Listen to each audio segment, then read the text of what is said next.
আপনারা এই যে দাদাগিরির বিষয়টা দেখছেন, এই দাদাগিরিটা কেন আসছে বা এই দাদাগিরির কথাটা কেন আসছে? কারণ পুরোটাই হচ্ছে, দেখুন,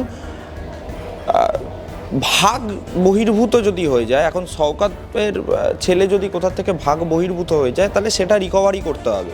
নির্বাচন হয়েছে, দিল্লি নির্বাচন ছাড়াও বিগত যে রাজ্যে নির্বাচন হয়েছে, সেখানে বিজেপি যা ফল করেছে তা কার্যত বিরোধীদের কেন জানি রাত্রের ঘুম কেড়ে নিয়েছে। দেখুন, সাধারণ মানুষের কথা তৃণমূল কংগ্রেস ভাবে না, এটা আপনাকে দিনের আলোর মতো বুঝতে হবে। সাধারণ মানুষ তৃণমূল করে থাকেন কিংবা সাধারণ মানুষের পরিবার থেকে কোনো না কোনো ছেলে স্থানীয় নেতার ক্যাডার হয়ে থাকেন, তাহলেই তারা উন্নয়ন পাবে, নত উন্নয়ন থেকে উন্নয়নমূলক কাজ থেকে তাদের বিমুখ করে দেবে। আপনি যে কংগ্রেসকে নিয়ে আজকে আলোচনা করছেন, কংগ্রেস দিন দিন ভারতবর্ষের মানচিত্রের মধ্যে বিভিন্ন অঙ্গরাজ্যে আমরা দেখতে পাচ্ছি কার্যত নিশ্চিহ্ন হয়ে যাচ্ছে। দেখলাম যে নিউ টাউনে শওকত মোল্লার যে ছেলে, তার দাদাগিরি দেখলাম আমরা, এবং একজন ডেলিভারি বয়কে ধরে তিনি রীতিমতো অকথ্য ভাষায় যেমন গালিগালাজ করছেন, মারধরও করছেন। এটাই কি তৃণমূলের সংস্কৃতি? কারণ এর আগে আমরা সোহমকে দেখেছি, এছাড়াও তৃণমূলের একাধিক কারোর বাবা হয়তো বড় পজিশনে রয়েছে, তার ছেলের দাপট দেখেছি। সেক্ষেত্রে তৃণমূলের কি এই ক্ষমতার কি অপব্যবহার করে তার পরিবারের লোকজন? দেখুন, শিক্ষা, স্বাস্থ্য, খাদ্য এবং বিভিন্ন দপ্তরে, ধরুন আজকে কোনো তৃণমূল কংগ্রেস নেতার, প্রভাবশালী নেতার পরিবারের কেউ রয়েছে কিংবা তাদের দলেরই কোনো ক্যাডার রয়েছে, তখন তাদের হাতে কেন জানি দলের মূল স্রোতের ব্যাটনটা চলে আসে, যা আমরা যা খুশি করতে পারি। তো তাই জন্য আজকে আপনারা দেখতে পেয়েছেন এখানে শওকত মোল্লার ছেলে দাদাগিরি করছে। তো আপনারা এই যে দাদাগিরির বিষয়টা দেখছেন, এই দাদাগিরিটা কেন আসছে বা এই দাদাগিরির কথাটা কেন আসছে? কারণ পুরোটাই হচ্ছে, দেখুন, ভাগ বহির্ভূত যদি হয়ে যায়, এখন শওকতের ছেলে যদি কোথা থেকে ভাগ বহির্ভূত হয়ে যায়, তাহলে সেটা রিকভারি করতে হবে। তো সেই রিকভারি হচ্ছে ডেলিভারি বয়ের থেকে। দেখুন, মূল কথায় যদি আপনি আসেন, তাহলে মূল বিষয় হচ্ছে যে শওকত মোল্লা আজকে ক্যানিং পূর্বের তিনি বিধায়ক, এবং আমরা দেখতে পেয়েছি শওকত মোল্লা নিজের স্বার্থ চরিতার্থ করবার জন্য জঙ্গি আশ্রয় দিয়েছিল ক্যানিংয়ে, এবং তারপরেও আমরা এই চিত্র দেখতে পেলাম যে ওর ছেলে নাকি এখন ডেলিভারি বয়কে মারধর করছে। তো যখন আপনি দেখতে পাচ্ছেন যে একটা তালিবানি শাসনতন্ত্র চলছে পশ্চিমবঙ্গের বুকে, তখন স্বাভাবিক তালিবানি শাসনতন্ত্রের আওতাভুক্ত হয়েছে শওকত মোল্লার ছেলে।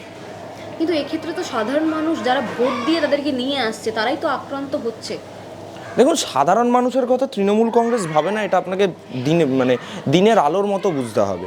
কারণ সাধারণ মানুষের কথা যদি তৃণমূল কংগ্রেস ভাবতো, তাহলে তৃণমূল কংগ্রেসের মানুষের কণ্ঠরোধ করে কিংবা মানুষকে ভোট কেন্দ্রে যাওয়া থেকে বাধা সৃষ্টি করে কিংবা মানুষের ভোট তৃণমূল কংগ্রেসের নেতারা দিয়ে আজকে এই রাজ্যে সরকার করতেও পারতো না, কিংবা পঞ্চায়েতে যে সিট পেয়েছে সেই সিটটাও পেতো না। তো স্বাভাবিকভাবে এটা আপনাকে বুঝতে হবে যে দিনের শেষে যে আজকে যেমন আপনার লক্ষ্মীর ভাণ্ডার থেকে শুরু করে বিভিন্ন প্রকল্পে আমরা দেখতে পাচ্ছি, যদি রাজ্য সরকারের সমর্থনকারী যারা আছে তারা ছাড়া বাদবাকি কেউ পাবে না। প্রধানমন্ত্রী আবাস যোজনায় প্রধানমন্ত্রী যে বাড়িঘরদর দিচ্ছে, সেই বাড়িঘরদর স্থানীয় তৃণমূল নেতার হাতে থাকছে, এবং সেই তৃণমূল নেতা আইডেন্টিফাই করে যারা ওদের ভোটার তাদেরকে দিচ্ছে, আর বাদবাকি যারা রয়েছে তাদেরকে দিচ্ছে না। এমনটাও অভিযোগ উঠেছে যে কিছু টাকার বিনিময়ে আজকে নাকি এই আবাস যোজনার ঘর পেতে হচ্ছে, অর্থাৎ পাকা বাড়ি পেতে হচ্ছে। তো আমার খুব অদ্ভুত লাগলো যখন মুখ্যমন্ত্রী মমতা বন্দ্যোপাধ্যায় বাজেট অ্যালোকেশন করতে গিয়ে বলল যে আমি 16 লক্ষ বাড়িকে 9,600 কোটি টাকা দিচ্ছি যাতে পাকা বাড়ি তৈরি করতে পারে। কিন্তু আপনি যদি এইটা খুব ভালো করে দেখেন, যে 16 লক্ষ বাড়িকে যদি 9,600 কোটি টাকা করে দেওয়া হয়, তাহলে পার বাড়ি পিছু 60,000 টাকা করে হয়। আমি জানি না 60,000 টাকায় কোন পাকা বাড়ি পাওয়া যায়। রাজ্য সরকার এস্টিমেটেড বাজেট দিয়েছিল যে প্রত্যেকটা বাড়ি, পাকা বাড়ি তৈরি করতে গেলে আপনার 1,20,000 টাকা করে লাগবে। এবার 1,20,000 সাথে আপনি 16 লক্ষ মাল্টিপ্লাই করুন, তারপর আপনি দেখুন পার বাড়ি পিছু কত হয়। তো স্বাভাবিকভাবে এই যে রাজ্য বাজেট বলুন বা তৃণমূলের এই সাধারণ মানুষের প্রতি উন্নয়নমূলক কোনো কাজ, সেটা একমাত্র তার মাপকাঠি হবে বা তার ক্রাইটেরিয়া হতে হবে যদি সাধারণ মানুষ তৃণমূল করে থাকেন কিংবা সাধারণ মানুষের পরিবার থেকে কোনো না কোনো ছেলে স্থানীয় নেতার ক্যাডার হয়ে থাকেন, তাহলেই তারা উন্নয়ন পাবে, নত উন্নয়ন থেকে উন্নয়নমূলক কাজ থেকে তাদের বিমুখ করে দেবে। সিপিআইএম কংগ্রেসের দলিলে লিখতে দেখা গেল যারা ওই প্যালেস্তাইনে যে শিশুর মৃত্যু, সেই ঘটনাগুলো উল্লেখ রয়েছে, কিন্তু পার্শ্ববর্তী দেশ বাংলাদেশের কথা কোথাও উল্লেখ নেই। এবং একটি লাইন আমরা দেখলাম যে বঙ্গে তৃণমূলের বিরোধিতা করে আসছে সিপিএম, কিন্তু বর্তমানে তাদের নেতৃত্বরা তাদেরকে বলেছেন যে বিজেপির বিরোধিতা করতে, কারণ তারা মেনে নিচ্ছেন যে বিজেপি অত্যন্ত শক্তিশালী আছে রাজ্যে, সেক্ষেত্রে কি বিজেপির একটু চাপ তৈরি হলো? দেখুন, বিজেপির চাপ তৈরি হলো কি হলো না সেটা নির্বাচনে আপনারা দেখতে পাবেন, এবং আপনারা দেখতে পেয়েছেন আজকে দিল্লির নির্বাচনের পরে বিভিন্ন জায়গায় যখন নির্বাচন হয়েছে, দিল্লি নির্বাচন ছাড়াও বিগত যে যে রাজ্যে নির্বাচন হয়েছে, সেখানে বিজেপি যা ফল করেছে তা কার্যত বিরোধীদের কেন জানি রাত্রের ঘুম কেড়ে নিয়েছে। এবার কথা হচ্ছে সিপিএম এবং কংগ্রেস, যে সিপিএম দিল্লির নির্বাচনে নোটার থেকে কম ভোট পায়, আমার মনে হয় সেই সিপিএম দাগ কাটতে পারবে বলে আমার মনে হয় না। আর দ্বিতীয় কথা, কংগ্রেস, আপনি যে কংগ্রেসকে নিয়ে আজকে আলোচনা করছেন, কংগ্রেস দিন দিন ভারতবর্ষের মানচিত্রের মধ্যে বিভিন্ন অঙ্গরাজ্যে আমরা দেখতে পাচ্ছি কার্যত নিশ্চিহ্ন হয়ে যাচ্ছে। এবার তারা তাদের দলিলে কি লিখলো বা তারা প্যালেস্টাইন নিয়ে কি আলোচনা করলো, সেটা পশ্চিমবঙ্গের মানুষ সহ ভারতবর্ষের মানুষ দেখছে। আজকে পার্শ্ববর্তী রাষ্ট্র বাংলাদেশে যখন আমরা দেখতে পাচ্ছি জঙ্গি দৌরাত্ম্য থেকে, উগ্র মৌলবাদ থেকে শুরু করে একাধিক জায়গায় হিন্দু নিধন হচ্ছে, হিন্দু দমনপীড়ন চলছে, মনীষীদের নামও সরানো হলো, একদমই হিন্দু নিপীড়ন চলছে, তখন আমরা দেখতে পাচ্ছি হঠাৎ সিপিএমের সিলেক্টিভ সেকুলারিজম জেগে উঠছে। যেই সিলেক্টিভ সেকুলারিজম থেকে তারা প্যালেস্টাইন নিয়ে আলোচনা করছেন।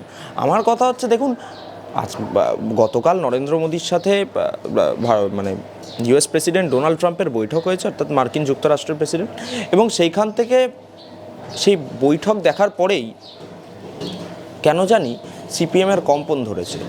তার কারণ হচ্ছে তারা বিশ্বাস করতে পারেনি আজকে ডোনাল্ড ট্রাম্প পুরো দায়ভার নরেন্দ্র মোদীর হাতে তুলে দেবেন, বাংলাদেশের কি অবস্থান হবে না হবে পুরো দায়ভারটা আজকে নরেন্দ্র মোদীর হাতে তুলে দেবেন, এটা কোনো রাজনৈতিক দল বিশ্বাস করেনি। কিন্তু সেই জিনিসটা দেখার পরে সবথেকে দুটো শক্তিশালী রাষ্ট্র, এক হচ্ছে ভারত এবং দ্বিতীয় হচ্ছে আমেরিকা, এই দুটো শক্তিশালী রাষ্ট্রর গঠবন্ধন বা এই দুটো শক্তিশালী রাষ্ট্রর পারস্পরিক একটা সম্পর্ক তৈরি হওয়ায় কেন জানি তাদের মারাত্মক গায়ে লেগেছে। এবার কথা হচ্ছে, আজকে সিপিএম কিংবা কংগ্রেস যদি মনে করে যে তাদের দলিলে তারা কিছু উল্লেখ করে প্যালেস্টাইন কিংবা বিভিন্ন জায়গার কথা উল্লেখ করে আগামী দিন সিলেক্টিভ সেকুলারিজমের পথ দেখিয়ে পশ্চিমবঙ্গ থেকে মাইনরিটি ভোট তাদের বাক্সে নিয়ে তারা পরবর্তীকালে সরকার করবার স্বপ্ন দেখছে, তাহলে তারা হচ্ছে মানে ড্রিম ওয়ার্ল্ডে রয়েছে, কিংবা এমন তারা রাতের ঘুমে ভোটের স্বপ্ন দেখছে। বাংলা হান্টের আরো খবর দেখতে নজর রাখুন। বাংলা খবর মানেই বাংলা হান্ট।